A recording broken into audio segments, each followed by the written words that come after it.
Sword of Coming, episode 197. Untuk melihat video selengkapnya, sahabat bisa kunjungi playlist yang telah Sabta Novel sediakan. Yuk mari, kita berimajinasi bersama dan masuk ke alur ceritanya.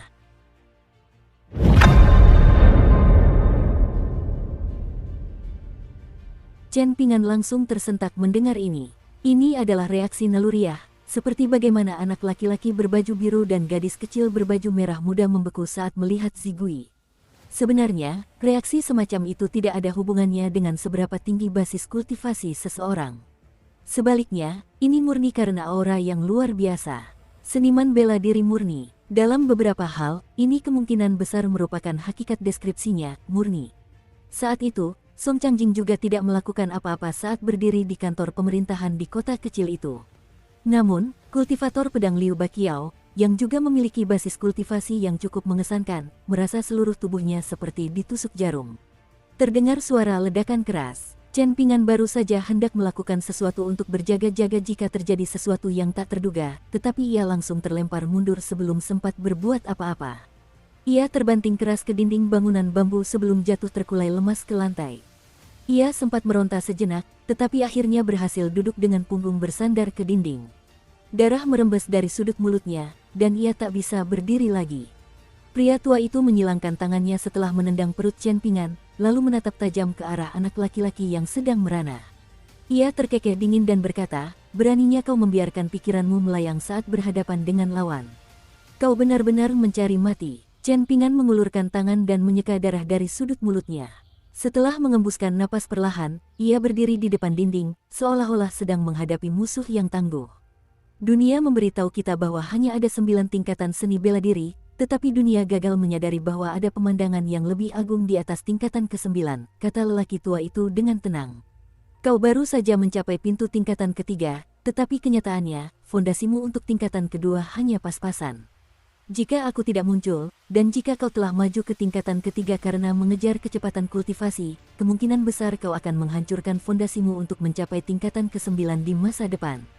Jalan seni bela diri tidak memungkinkan adanya fondasi yang mencolok namun tidak stabil. Kamu sudah melakukannya dengan cukup baik sejauh ini, tetapi masih jauh dari cukup. Ini karena kamu sudah berkinerja buruk saat melakukan dispersi ki di tingkat pertama. Napas Chen Pingan berangsur-angsur kembali normal, berkat ia yang tak pernah mengendur dalam hal menempa fisiknya. Fondasinya sangat kokoh, dan harus diakui bahwa deskripsi cukup baik merupakan penilaian yang sangat tinggi dari sang tetua. Jika seorang seniman bela diri biasa seperti Zhu He menerima penilaian seperti itu, kemungkinan besar mereka akan begitu tersentuh hingga meneteskan air mata kebahagiaan.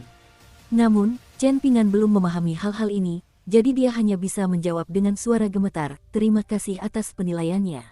Lelaki tua itu melangkah maju, dan akibatnya, seluruh bangunan bambu bergetar pelan. Tulisan-tulisan tak kasat mata yang ditulis Li Zisheng di dinding bambu hijau juga sempat terlihat samar-samar untuk sesaat.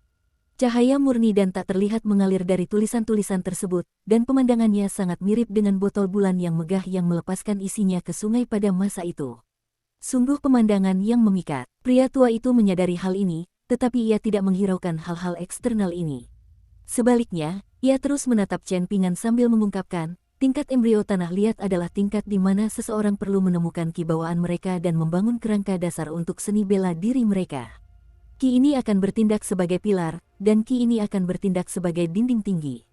Namun, sebelum menemukan ki ini dan memanfaatkannya, seseorang perlu melarutkan ki mereka saat ini secara menyeluruh dan membuang semua kotoran dan debu yang terkumpul setelah lahir. Bahkan ki spiritual langit dan bumi pun perlu dibuang. Seniman bela diri murni. Apa arti murni? Ini berarti murni menantang langit dan bumi. Jangan seperti para pemurni ki yang licik dan sembunyi-sembunyi.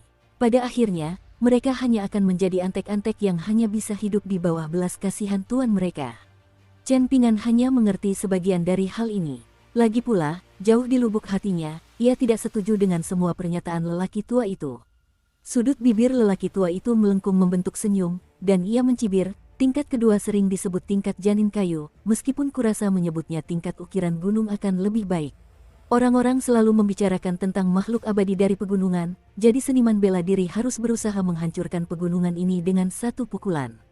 Tingkat ini berfokus pada pelatihan tendon dan tulang seseorang, dan semakin kuat fondasinya, semakin besar pencapaiannya di masa depan.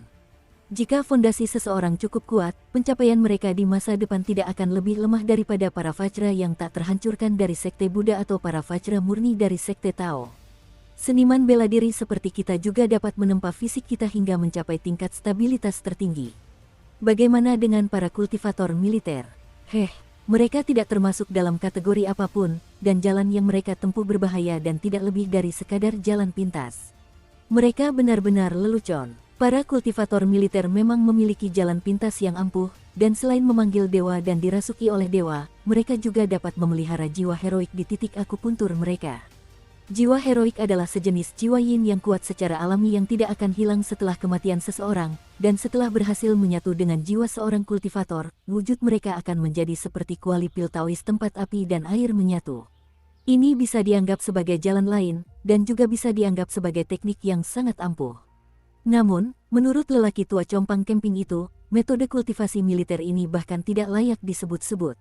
Kesombongan lelaki tua itu sungguh mencengangkan. Orang tua itu memberi isyarat kepada Chen Pingan dan berkata, "Ayo, kemarilah. Aku akan menekan basis kultivasiku hingga tingkat ketiga, dan kau bisa mengerahkan seluruh kekuatanmu untuk menyerangku sekuat tenaga. Jika aku bergerak sedikit saja, itu kemenanganmu." Chen Pingan sedikit ragu-ragu. Ia masih sangat bingung dengan situasi saat ini. Pria tua itu tiba-tiba muncul entah dari mana, lalu mengaku sebagai kakek Cui Chan. Dan sekarang, ia meminta Chen Pingan untuk menyerangnya tanpa alasan yang jelas. Anak muda itu tak kuasa menahan rasa bingungnya. Dengan kekuatan dan status Cui Chan saat ini, apakah ia masih membutuhkan perlindungan dari seorang guru yang tidak sesuai dengan namanya? Lagi pula, lelaki tua itu juga pernah mengatakan bahwa tidak ada jalan pintas dalam seni bela diri, dan ia juga mengatakan bahwa bakat Chen Pingan sangat rendah. Karena itu, Chen Pingan bahkan tidak berani bermimpi untuk mencapai setengah dari apa yang telah dicapai Cui Chan. Dengan mengingat hal ini, bukankah kata-kata lelaki tua itu saling bertentangan? Orang tua itu kesal, lalu berkata, "Temperamenmu benar-benar membosankan. Aku sudah bilang untuk menyerangku, jadi serang saja aku, oke? Apa, kau mau aku berlutut dan memohonmu untuk menyerangku?" Sifat keras kepala Chen Pingan akhirnya terlihat lagi, dan dia tetap tidak bergerak saat mempertahankan posisi bertahannya. Ada tatapan gelap dan muram di kedalaman mata lelaki tua itu, dan dia berkata, "Izinkan aku bertanya ini. Apakah kau ingin mencapai tingkat ketiga? Dan apakah kau ingin menjadi salah satu seniman bela diri tingkat ketiga terkuat di dunia?" Chen Pingan mengangguk dan menjawab tanpa ragu, "Ya." Pria tua itu memiringkan kepalanya sedikit ke samping, lalu menunjuknya dan berkata dengan ekspresi yang sangat mendominasi, "Kalau begitu, pukul aku di sini. Aku sangat tidak suka sikap dan temperamenmu, tapi demi Chan Chan, aku akan memberimu satu kesempatan lagi. Jika pukulanmu lumayan, aku akan membantumu dan membiarkanmu merasakan sendiri pemandangan tingkat ketiga yang sesungguhnya. Kalau begitu aku benar-benar akan memukulmu, oke? Aku tidak akan menahan diri," kata Chen Pingan perlahan. Pria tua itu tertawa terbahak-bahak dan menjawab, "Sudahlah, gadis kecil. Bagaimana orang tuamu bisa membesarkan anak pengecut seperti itu? Apa ada yang kurang di antara kedua kakimu? Orang tuamu juga pasti pengecut, kan?" Ledakan amarah membuncah dalam pikiran anak muda itu. Mereka yang tampak baik dan lembut pasti memiliki area yang sama keras dan kokohnya dalam pikiran mereka. Mereka akan dengan keras kepala mempertahankan kebaikan mereka yang tampak bodoh bahkan ketika mereka mengalami kesulitan. Itulah yang dialami anak lelaki dari Clay Fase Eli. Dia telah menempuh jarak puluhan ribu kilometer, dia tanpa lelah berlatih teknik tinju siang dan malam. Chen Pingan melangkah maju dan langsung melesat ke arah lelaki tua itu dengan kecepatan yang mencengangkan. Pada saat yang sama, ia mengepalkan tangan kanannya dan meninju dahi lelaki tua itu. Kelihatannya seperti pukulan tunggal, namun ada dua bunyi dentuman tumpul. Detik berikutnya, Chen Pingan mundur beberapa langkah dengan tangan terkulai di samping tubuhnya. Ia lalu mundur lagi dan lagi. Ternyata, dampak pukulan yang kuat itu telah menyebabkan rasa sakit yang luar biasa hingga lengan kanan Chen Pingan tertembak jatuh. Namun, ia juga menunjukkan sisi ganasnya saat itu, dan ia kembali melayangkan pukulan ke kepala lelaki tua itu dengan tangan kirinya yang lebih kuat. Namun, sayang sekali kedua pukulan itu tidak berhasil menggerakkan lelaki tua itu sedikit pun. Malahan, lelaki tua itu menguap dengan ekspresi bosan yang menjijikkan. Melihat situasi canggung anak muda itu, ia mencibir, "Seberapa kuat pukulanmu? Apa kau mencoba menggelitikku? Apa aku istrimu, atau kau istriku?" Aku tadi menyebutmu gadis tanpa penis, dan sepertinya aku benar. Kalau aku orang tuamu, aku pasti akan sangat marah. Ekspresi gelap tampak di wajah Chen Ping'an. Ada apa? Orang tuamu sudah meninggal. Orang tua itu berpura-pura sadar, lalu berseru, oh, kalau begitu, itu lebih baik lagi. Mereka pasti akan hidup kembali dengan marah. Setelah merasakan sakit yang luar biasa, lengan Chen Ping'an mati rasa. Namun, ia tetap melesat maju dan melompat ke udara, memutar tubuhnya, lalu melayangkan tendangan keras ke sisi kiri kepala lelaki tua itu. Namun, terlepas dari bunyi gedebuk yang pelan, lelaki tua itu tetap tak bergerak dan tak terpengaruh. Memanfaatkan momentum serangan itu, Chen Ping'an berputar di udara sebelum melayangkan tendangan lagi ke sisi kanan kepala lelaki tua itu. Ketika anak laki-laki itu mendarat lagi, kedua kakinya terasa lemah dan tak berdaya. Bahunya tidak seimbang, dan ia butuh beberapa langkah untuk menyeimbangkan diri. Lelaki tua itu menatap anak laki-laki yang pincang itu seolah-olah sedang menatap orang bodoh. Karena kaki kirimu sudah terasa sakit sekali, kenapa kau malah memilih untuk mengerahkan lebih banyak tenaga dengan kaki kananmu? Apa kau tidak mengerti rasa sakit? Chen Ping'an tidak menjawab, wajahnya pucat pasi, dan bahunya juga tidak rata karena naik turun. Kakinya juga jelas terluka parah. Orang tua itu mengangguk dan berkata, dari kelihatannya, ini sudah batas kemampuanmu. Sungguh mengecewakan. Chen Ping'an menerjang maju untuk ketiga kalinya, dan ia melakukannya dengan menggunakan metode meditasi berjalan 6 langkah, yaitu tinju pengguncang gunung. Dukung terus channel YouTube Sabta Novel. Meskipun kecepatannya sedikit lebih lambat dari 2 kali sebelumnya, auranya tidak melemah sedikit pun. Pria tua itu sedikit goyah, dan ia tetap berdiri di tempat yang sama, dengan tenang menunggu serangan pemuda itu tiba.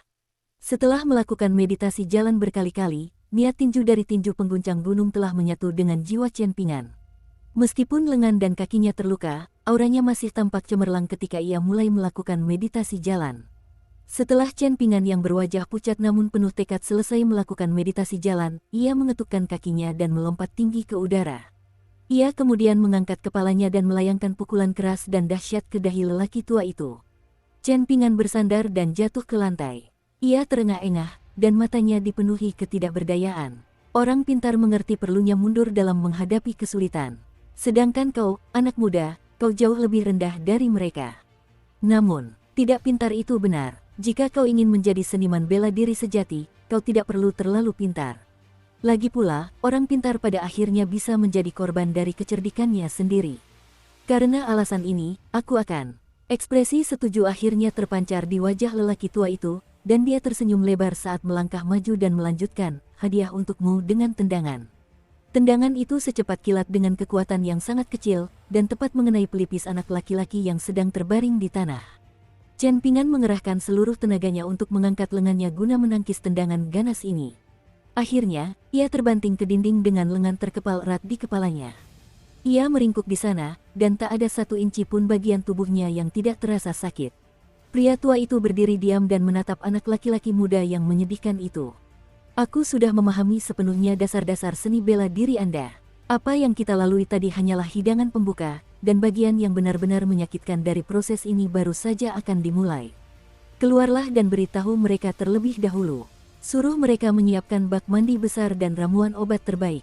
Akan lebih baik jika mereka bisa menyiapkan beberapa obat untuk luka emas. Tentu saja, lebih baik kalau mereka juga bisa menyiapkan peti mati.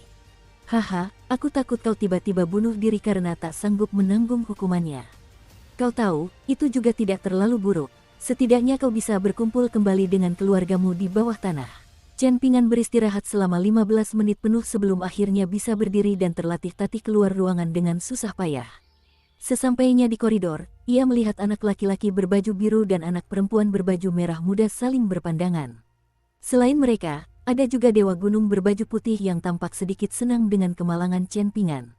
Setelah melihat Chen Ping'an yang babak belur dan kelelahan, Wei Bo tak kuasa menahan tawa. Aku akan segera menyiapkan bak obat berkualitas tinggi, salep berkualitas tinggi, dan pil alkimia. Tenang saja, toko pembungkus kain gunung tanduk sapi menyediakan semua yang kita butuhkan. Soal uang, aku akan membayarmu dulu, dan kau bisa membayarku kapanpun kau punya uang. Tidak perlu terburu-buru, namun, teman tetaplah teman, dan bisnis tetaplah bisnis. Aku tetap harus menagihmu sedikit bunga.